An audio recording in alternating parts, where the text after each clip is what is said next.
if you wanted to be like the absolute best at something, there's only one person in the world that's the absolute best. And that's kind of a hotly contested throne to sit on.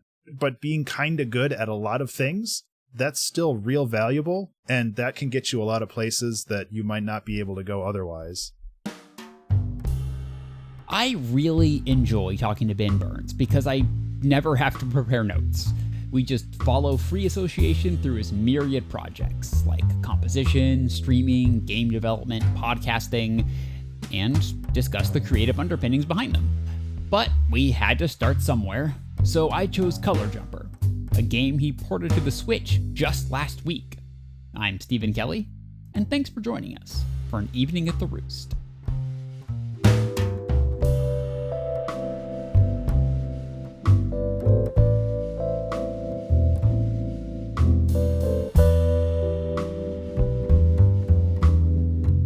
For people who aren't familiar, Color Jumper is a puzzle platformer game inspired by Super Meat Boy, where it's difficult, quick respawns, lots of deaths, but you come back fast, and it's like iterative learning, like Celeste. And I recently got that ported to the Switch, which I'm very excited and very proud about. It's so cool. Thank you. I have always dreamed about having something on the Switch. Like when I was 7 years old and I got my Nintendo, my old NES, and I was like, oh man, this is so cool. What if I could like get something on there, one of these days? And like 30 some odd years later, I'm finally able to do that. And it's like one of those big bucket list things. And I'm really proud of that. It's gotta be the coolest thing to like load up your own trailer and it begins with that. Yeah, that was pretty wild. That's good. That's very cool. Yeah. But the process, I worked with somebody for that. Like I was very adamant during the development of the game to do everything myself because I'm a very stubborn person and I wanted to do everything myself. I did the coding and the art and the music and all that myself, and I'm happy for that. But when I released the game, initially back in 2017, I tried to do the marketing myself, and that was a bad idea. So I can relate to that pretty hard. Yeah. So this time around, I wisened up a little bit, and I worked with somebody to do the Switch port. His name's Mark LaCroix, and I can give you his Twitter handle. He's a super nice guy. I knew him for a while before we started working on the Switch port.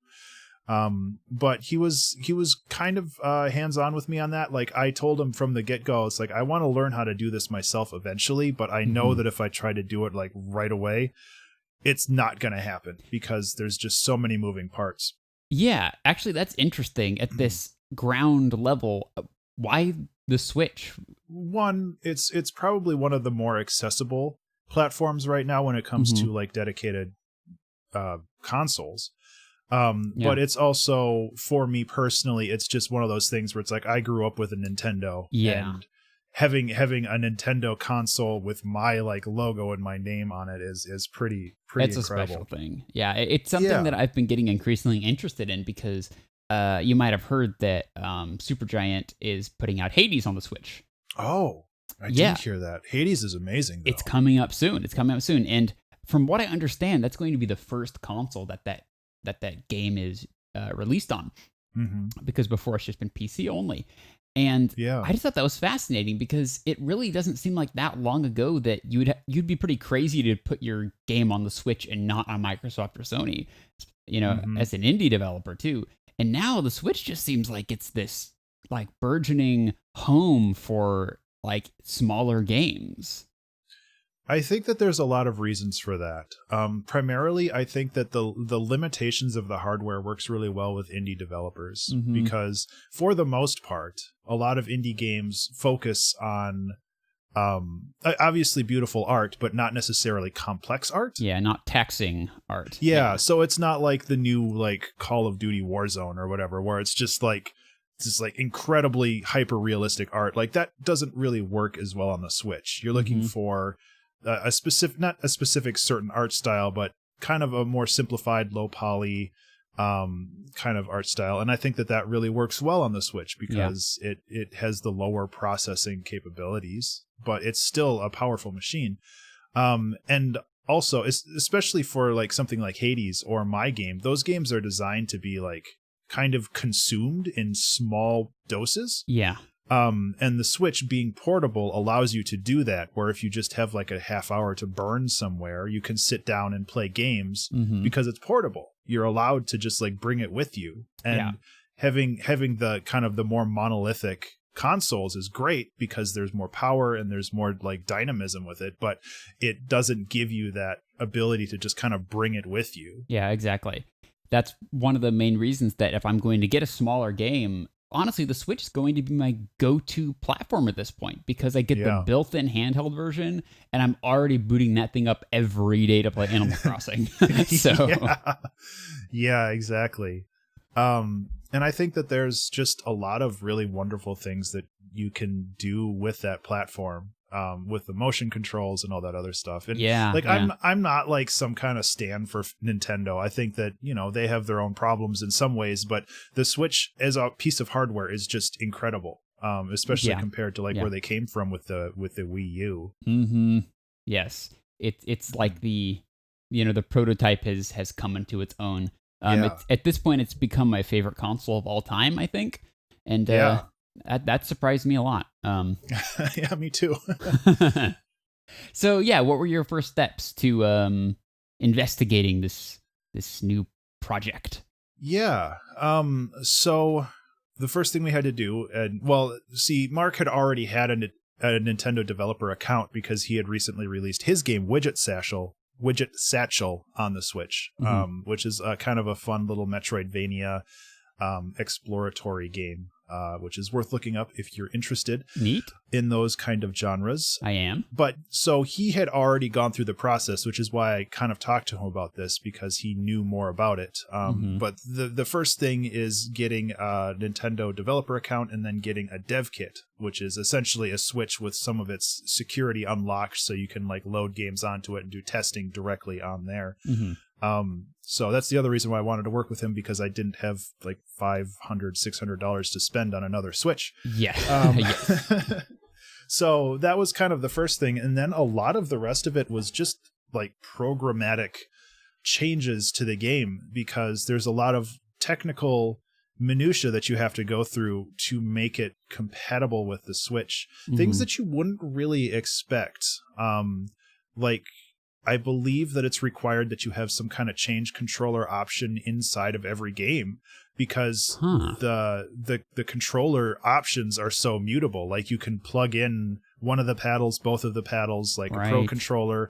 Like, there's so many different ways that you can plug into the Switch and control the Switch that there are like a lot of very specific options when it comes to setting up those controls.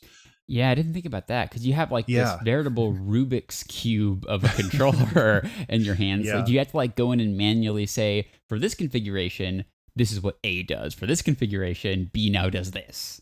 Yeah. And I think, and I didn't really dig into the guts of that, but I think that there is kind of a bridge between the controllers and the Switch and the game that it's running. So it's more just trying to figure out which controller should be player one, which controller should be player two. I see. And in my case, thankfully, like, I don't have a player two. Color Jumper is a single player game, so that makes it immensely easier. But there's still options that have to be like resolved for just doing that, just for compliance with Nintendo. Additionally, another kind of thing that we got stuck on was another requirement for Nintendo is that you have to have not their branding, but when you do show a controller, you have to show kind of the branded Switch, kind of the blue and the red thing, or, you know, something like that, where it's, or the Pro controller. Because, you know, if you're playing a Switch game and an Xbox controller comes up being like, push these buttons to do whatever, like that's not really within the like compliance for Nintendo. And that's something that I never really thought about, where it's just like, man, now I have to find a way to dynamically switch images around, whether or not they have this controller, or if it's on the PC, then it's like this controller. And again, it wasn't like a difficult thing to overcome, but it was just like all of these little unexpected things that I just didn't really kind of think about before pushing something out to a different platform. And I can't imagine doing that with that, like going to the Switch and then doing the same thing with Xbox and then doing the same thing with PlayStation, like having all of these different like little criteria that you have to complete for that specific platform. That's exactly what Supergiant was talking about. I'm pretty sure I heard about this in the No Clip documentaries that about the development of that game. Excellent YouTube channel if you haven't seen it before. Yeah, I'll have to look into that one specifically because I've Hades is an amazing game and I'd love to learn more about it. Oh, you can learn so much about it with that series. I will link it to you for sure. We can also put it in the show notes. But they were specifically saying, despite the success that they've had ever since Bastion, they still have a pretty small team, and it's not nothing to have to port it to multiple, like you said, interfaces, infrastructures, and just the time and money that you have to sink into that. So they kind of had to pick their battle and settled on Switch. Yeah. I mean, it's really something that you have to decide when you start building the game, like from a development standpoint. And that's like not easy to do because you're busy prototyping then. Yeah. And you can't really bolt that stuff on afterwards. Well, you can, but it's a huge effort. Like I learned with Color Jumper. And when I started working on my next game, which I'm sure we'll talk about soon, like that was something that I kind of thought about from the start, where it's just like, well, at some point I'm going to need to dynamically switch images. I have to have a dynamic input system for all this stuff. And like, it's something that you have to plan for way in advance. And it's not something that you can just kind of like drop a file in there and everything works. Yeah. Color Jumper was definitely, it's not a very optimized game in the background. And I look at it now as like, man, that could have been done better, but I really don't want to spend the time to like refactor the entire game. So. Yeah, it's something you don't think about from a player's perspective because it looks so clean and intentional and simple, but what's running under the hood is well, literally under the hood. Yeah, didn't I remember reading this a couple months ago, but isn't Celeste like just one file? Just like the whole game loops through. It like loops through one big file like every frame. And obviously it omits a lot of those lines unless something specific's happening, but it's just like I remember it being like just one big blob of code that is basically the entire game. Wow. It's pretty incredible like what you can do with that, and it still works. It's just like you said, it's like all under the hood. It's all something that's not really visible, and as long as it works, like why not? But when it comes to porting and other stuff, that's when things get complicated. Yeah, like my only experience that comes close to coding for a game is the RPG Maker tool sets. I spent a lot of time dabbling in those, and I remember being in a rush and trying to finish this semi-elaborate sequence. It's basically like a giant tree of choices, and different things will move around on the screen, and characters will appear and disappear depending on what you choose. And I didn't know how to use some of those basic functions, so I was going in and making characters invisible and having them run around behind the scenes and physically moving everything around because I didn't know how to reset loops, and it was a complete mess. So I can only imagine how an actual game could go wrong if you're not careful. Oh. Yeah, I mean, if we wanted to delve a little bit more into the creative side of things, I feel that a lot of, like almost anybody should learn how to code because it gives you kind of the structure on how to think through systems logically, if that makes sense. Yeah. Where it's not necessarily about like the language that you're using to code, because there's like so many different languages, but it's just the mindset of like approaching a problem from a very logical point of view, where it's like you have this one thing that you need to solve, and you have these tools available on how to do it. And there's multiple ways on how to do it, but you need to figure out the way that works for you. And I mean, most creative problems are that kind of same situation where it's like with making music, like I want to make a certain style. I have like these tools available to me. Like, how am I going to resolve that conflict? And I think programming for me has been very instrumental in kind of practicing that, because it's kind of a very distilled version of the creative process in that regard. So that's really interesting because I don't often hear people compare like the art of music to the art of coding. Oftentimes they're separated. One is logic, one is I don't know, imagination or art. And it's interesting that you just drew a parallel.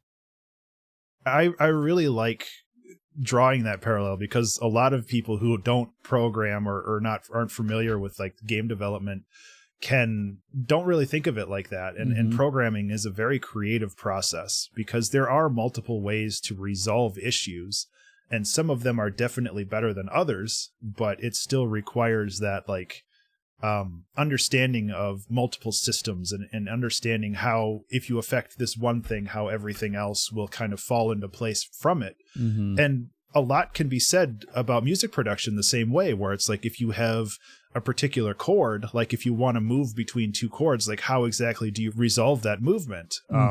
Like, do you want to do melodic resolution, or do you want to do like harmonic resolution with chords? And like there's a lot of different ways that you can move between parts of a song, but that doesn't necessarily mean that there's a correct one, and you have to find the one that works with your style. So in a way, you're saying that they both deal with creative problem solving, and one will aid the other just by thinking through it. Yeah. I just feel that with programming, you have more direct feedback when you're doing it wrong.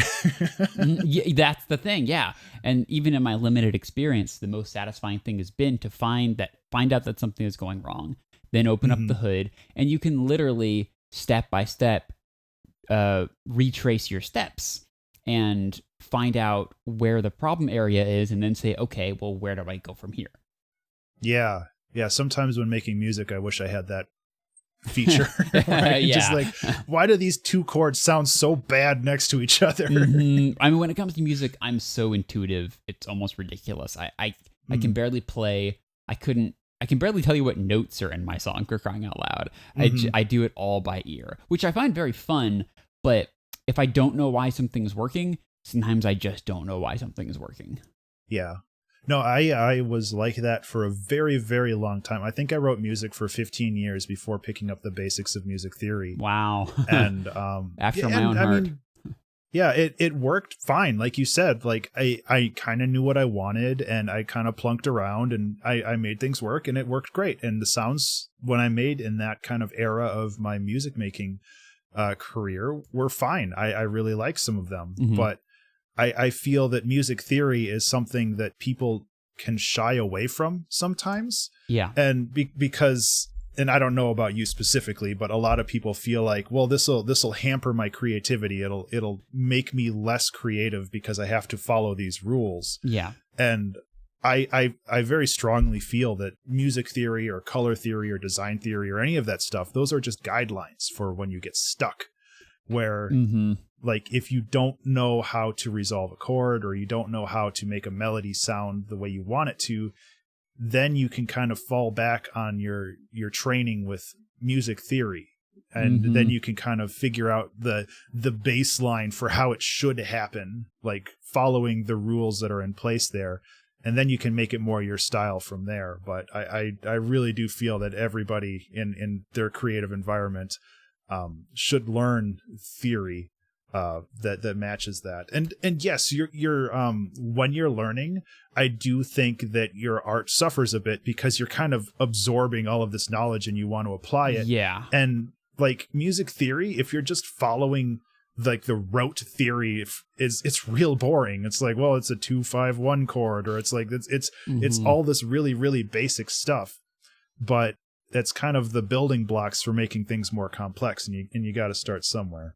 It's almost like playing a sport, or like playing a fighting game or something, where you know, when you first start out, I often just want to encourage you to just play around, just have fun. Don't worry about if you're doing it, you know, right or wrong, or what the technique is. Just learn about it. And once you start to get a feel for it, then it's like, okay, now that you're wanting to accomplish specific goals and get better, if you know, like, let's say you're playing a fighting game, if you know some combos, then that's really going to help you. And it's going to feel clunky and awkward when you're learning the combos, but then that moment when you are in the middle of a unique match and you bust out a combo without even thinking about it because you realize that could aid you in that millisecond, that's super satisfying.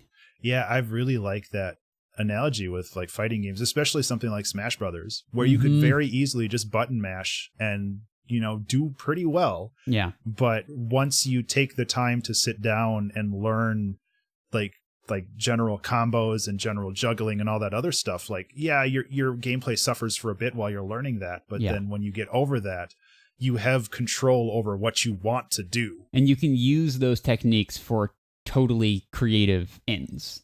Yeah. Yeah, I like that a lot. I'm going to steal that. Feel free. Creative Commons. Yeah.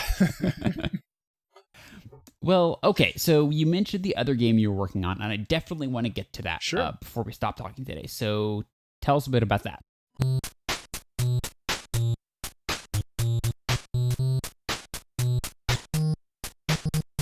Yeah, so I recently released on itch.io a game called Death Drives a Bus, which is kind of a cute little like chunky pixel art game where you are Death, but your horse has fallen sick, so you have to drive a bus around and pick up angels and demons and deliver them to heaven and heck. I very specifically said heck in the game. I don't really know why. I just think it's cute.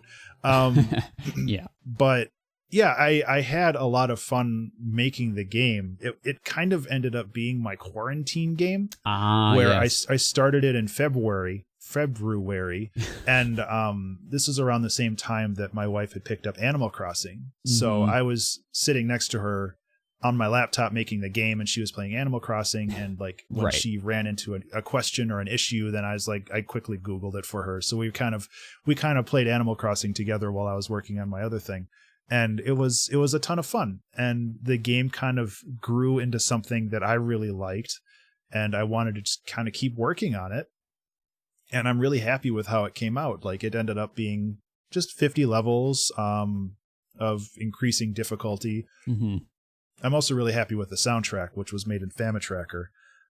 Oh, neat. I really like Famitracker because it's a Nintendo sound chip emulator for those who aren't familiar. So it's a very true way to make your sounds sound like it came from a Nintendo. Yeah, we have a lot of Famitracker fans around here, so I think you're in good company. Well, I'm sure if anybody's, not to brag, but I'm sure if anybody's tried to learn Famitracker, they've found my videos on YouTube with the How to Use Famitracker series. I get a lot of people who find me through that, and I always think it's funny that they think that I'm some kind of expert at Famitracker, and it's like, no, I'm still learning. I just kind of the best way for me to learn is to teach. So it's like I just had to sit down and I just had to go through all of the tutorials and the guides and everything out there, and I just kind of made my own series, and I'm really happy that people find it useful. Like I tend to get a comment or two every week being like, hey, like, this is really great, thank you so much for this, and that it means a lot to me. Something cool about what you do, Ben, is you dabble in all of these different mediums, and even if you don't feel like you're an expert in them, like, I think that, like we're talking about before, that very versatility is what lets you learn other mediums even faster. Oh yeah, there's a ton. I'm trying to think of the term for that. It's like transference or something, but there is like a term that, like, if once you kind of understand one thing, it's a little easier to pick up the next thing and then the next thing after that. And I fully feel like being a jack of all trades is, for the most part, better than being a master of one of them. At least for me personally. Like, I can't speak for other people on that front, but I really like the idea that if I wanted to do something, I just need to kind of sit down and learn it. And I know that I'm not going to be like, a master at any of them, but I don't really want to be. I would rather kind of just be dynamic with what I can do and focus on, just kind of learning and trying to share that knowledge and growth with other people. I wish Brian, my co-host and brother, was here, because you're sounding exactly like him right now. That is how he always puts it. It's like, finally, into his 20s, he realizes, I need to stop feeling like I need to master guitar or get really good at audio editing. I just like trying everything, and that's just what I do.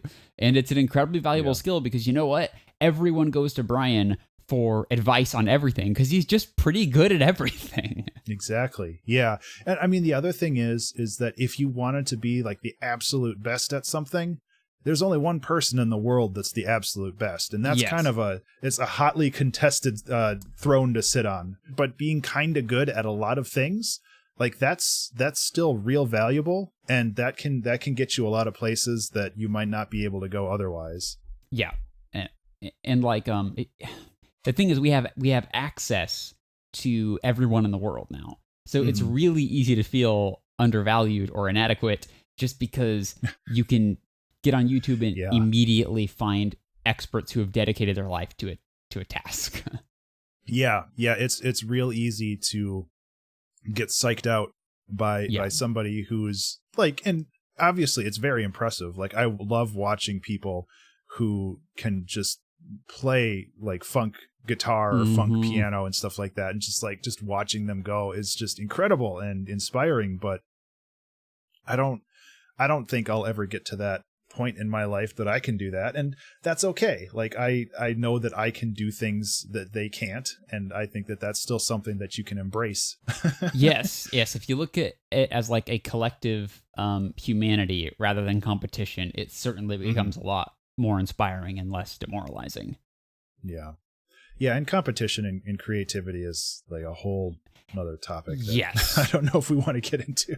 That, well, I'm going to get back us up for a second because we were talking about Fama Tracker and the soundtrack you made. So let's talk a little bit about that so we get some music in here on our music show. Oh, sure. This soundtrack is available right now on Spotify and Bandcamp and iTunes and all the other places. It's a fairly small soundtrack. Like most kind of retro games, each loop is about 30 to 45 seconds, and there's only 4 songs on the album.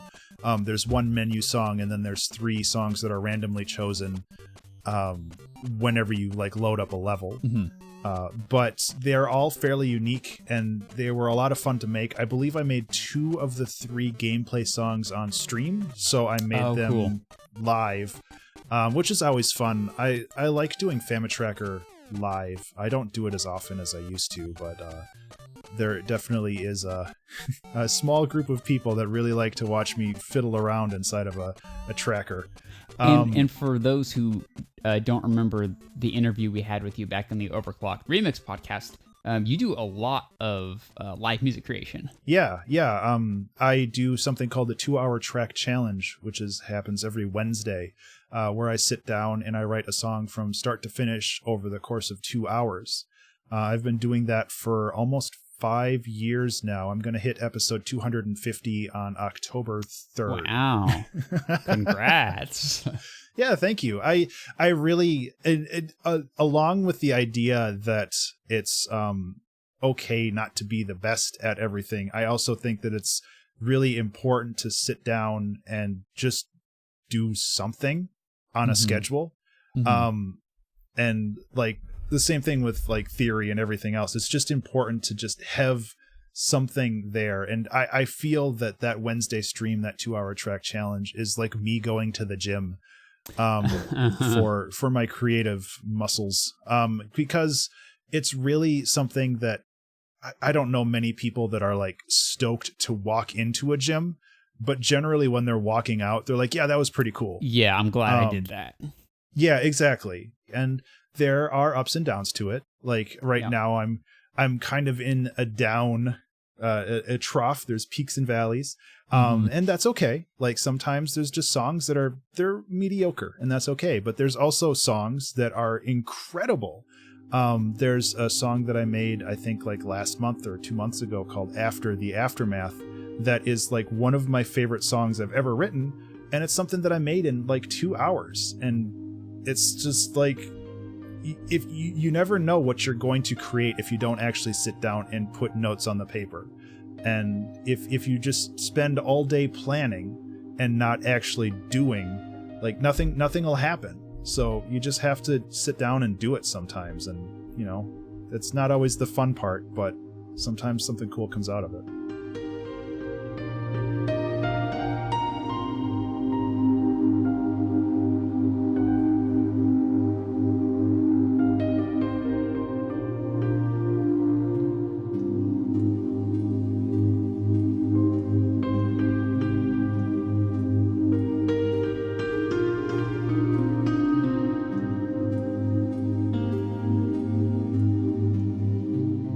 And just by doing it enough, by saying, I have created, 3, 5, 10, 20 songs, then you'll look back at those, and just through the numbers, you're going to have at least a couple that stand out, and you're like, I'm really proud of that. I really like where that went. Yeah. And you'll slowly build a collection, and that's a really satisfying feeling. Yeah. I have, I'll send you this link. I have a Spotify list of all of the 2-hour track challenge songs that I've put out so far, ranked by how much I like them. Oh, cool. So I'll send that to you, and then if you wanted to put that in the show notes, you can see all the good ones, and if you scroll all the way down, you can hear all the bad ones too. Oh, nice. Well, I'll work through this and then rank it myself and compare it. Yeah. That would be quite the feat. Right now, there's 190 songs. Holy in that playlist. cow! I'm gonna back off on this already. Wow, that's awesome. Like it's kind of weird. Like I have everything kind of set up in a specific way. The 2-hour track challenge is specifically for my Patreon. Like that's kind of the song of the week that I send to my Patreon subscribers, where they can use that in their game development and anything else. I don't really want to, I guess I can plug my Patreon, but it's just basically like I allow them to use my music royalty free if they subscribe to me. And I try to put something out new every week because of that. So that's kind of like the 2-hour track challenge is my way of making a song for Patreon. And then I just kind of, when I am working on another project that I think is worthwhile and I need to make music for it, then I just kind of work on that when I need the music. So I stream it when I can. If I don't want to stream, or if I don't have time to stream, then I just kind of work on it in my own time. But the nice thing about the 2-hour track challenge is it just takes 2 hours out of my week. So it's like, it's not a huge investment on that front. So I have lots of time to work on other creative projects in that regard. That kind of reminds me of doing a regular podcast when you get it down to a formula. It keeps you connected with people, and it keeps you finely tuned for other projects that you're working on. Yeah, exactly. And I mean, like I said, I was in a little bit of a creative valley lately, and my August was incredibly busy because I was working on releasing Color Jumper, and I was working on releasing Death Drives a Bus and like the soundtrack, and I was working on a remix album with a friend, and I'm also working on recording an audiobook for another friend. So I have like all of these other tasks going on, and just like creatively, the 2-hour track stream just kind of fell by the wayside a little bit, and I didn't have the same creative energy for it. But now I'm kind of through all of that bulk of things that were just distracting me, and I'm trying to like build that creative energy back up for those streams again. And it's getting there. It's still a little slow, but I'm getting there. When I don't have any ideas, I tend to default to like chill out piano music, which is good, but it's just kind of bland sometimes, at least in my opinion. So, well, it almost kind of sounds like the cool down day, putting this into workout terms. You can't, you can't do upper body every single day. Every day can't be leg day. or it shouldn't be. Let's just put it that way. So it kind of sounds like you've had a lot of projects kind of come to a head and a conclusion. What are you really excited about right now? Not having to work on projects. There you go. The creative cycle. I still have about half of the audiobook left to record, but the deadline got pushed out on that because the writer wanted to refine it a little bit more. So like my deadline went from like September to December. So I have way more breathing room on that. And I have a handful more like small commission projects that I need to work on, but they're all very minimal and low impact. They're not low effort, they're low impact. They don't like take a lot of mental energy from me. So like in September, I'm just hoping to kind of recover and recuperate a little bit and start working on my own creative projects again. And that's very exciting. That sounds like a great plan. Are you the kind of person who easily finds themselves in kind of a burnout mode? I'm getting better at pacing myself. I used to burn out very badly. When I initially released Color Jumper, I was juggling like 4 other projects when I was putting that out. Cause I was making sound effects for, like a mobile developer. I was, working on the soundtrack for Visual Out, which is a fantastic game. That's another Metroidvania. like the Visual Out soundtrack and the Color Jumper soundtrack were released kind of around, or they were made around the same time. They were released kind of a couple months apart. Mm-hmm. But those two soundtracks are probably one of my favorite, or two of my favorite soundtracks in a long time. So I was working on so many things, and I had like a huge backlog of commissions, and 2018 was essentially just a year of burnout for me.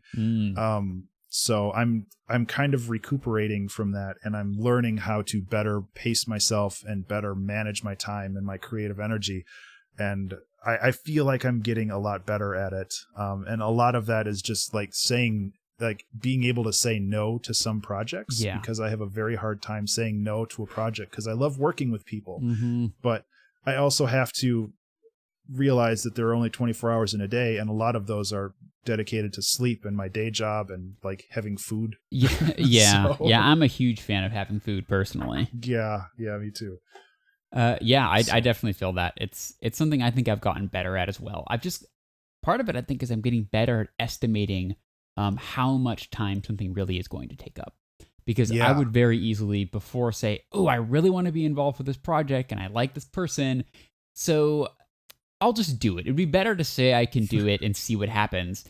But then you find yourself in the unenviable position of either pushing yourself way too hard or backing out of the deal. And those are both feel really bad. Yeah, I've definitely been in both of those positions, and I really don't want to be in either anymore. So I'm trying to be more judicious when it comes to which projects I want to take on and like when they're coming in and all that other stuff and when they do. Yes. But like really, I'm thankfully in a place where, like I said, I have a day job, so I don't need to rely on those the same way somebody else might. So if I want to just be like, I'm not going to do commissions for a while, then I'll just not do commissions for a while and things will be fine. So that part's kind of nice. I am in the same position. I'm always creating something, but it's just because I want to create something. I don't have to do it. It's at this point, it's kind of become a conscious choice to say, I like my job. I'm going to keep doing that because I'm perfectly happy to keep my creative projects just for the pure enjoyment and fun of it, even though they can be difficult sometimes. There's always part of me that says maybe one day I'll stumble into something where I can, dedicate work and creative time to the same thing. But we'll see. There's still plenty of life left to live. Oh, absolutely. Yeah. And I mean, that's the dream, but I do like to say that, and it's not really, it might be a contentious opinion, but if somebody is an indie developer or an indie musician trying to make it, I still want to say, get a job, because that security, and even if it's a part-time job, like that security with an actual paycheck that comes in every week, is so very valuable. When I got out of college, I was a freelance designer for a little while, and living month to month, trying to find people to like work with me for website design or brochure design or all of that stuff, just like scrambling for clients just to get a paycheck, just so I can pay my rent and all this other stuff like that. It's really hard and it's really stressful and it's not worth it. I eventually got like a part-time job at an Office Max, like in a copy center or something. And my life got a lot less stressful when I didn't have to worry about where my next paycheck was coming from.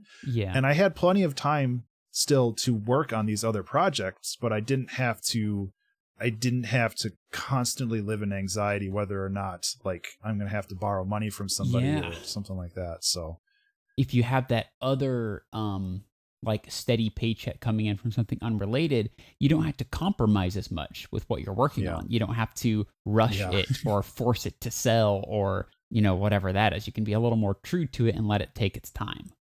Yeah. And one of the problems with being somebody just starting out with either indie games or making music for games or anything like that is that you don't have a network of contacts available to you.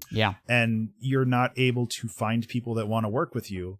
And because of that, you have to, like you said, make compromises. And those compromises are really what the problem is, because you're either like lowering your rates to be competitive with people who don't really care as much about how much they charge, or you're working with like people who are just like not scrupulous in general. Like I've worked on some fairly sketchy projects in the past where either the person I was working with was just kind of a question mark, or just like the content that I was making was just like, I don't feel comfortable doing this. And like, I bailed on those as soon as I could. And I don't have those on my portfolio or anywhere. It's just like, I don't like the idea of like compromising my artistic integrity, to sound like a pretentious artist, but my artistic integrity just to like make a paycheck. Like that feels bad for me. And maybe that's fine for other people. That's definitely a comfort level thing. Yeah, I mean, I think a big part of the issue is it's been largely normalized that we commercialize our art. And if your art is popular and selling well, there's even a bit of a subconscious impetus put on it that is what makes it successful art. It can get to an unhealthy place if you're viewing the validity of your art on whether or not you're able to sell it.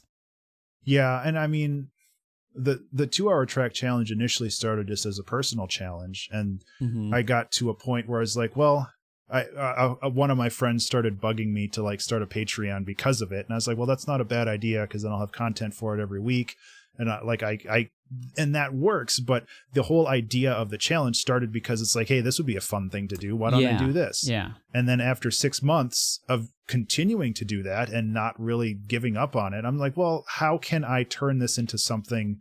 Like, how can I utilize what I'm already making and make it something more and something sustainable for me? That's so smart. It's to do something out of love for the thing itself. And when it proves itself to you and you care about it, then you can start thinking, how can I integrate this into the rest of my life? How can I share this with other people? Yeah. That's a very good way of putting it. Because, it wasn't like a conscious decision on my part. I was just like, oh. I think that if it just happens on its own, that's the best way to do it.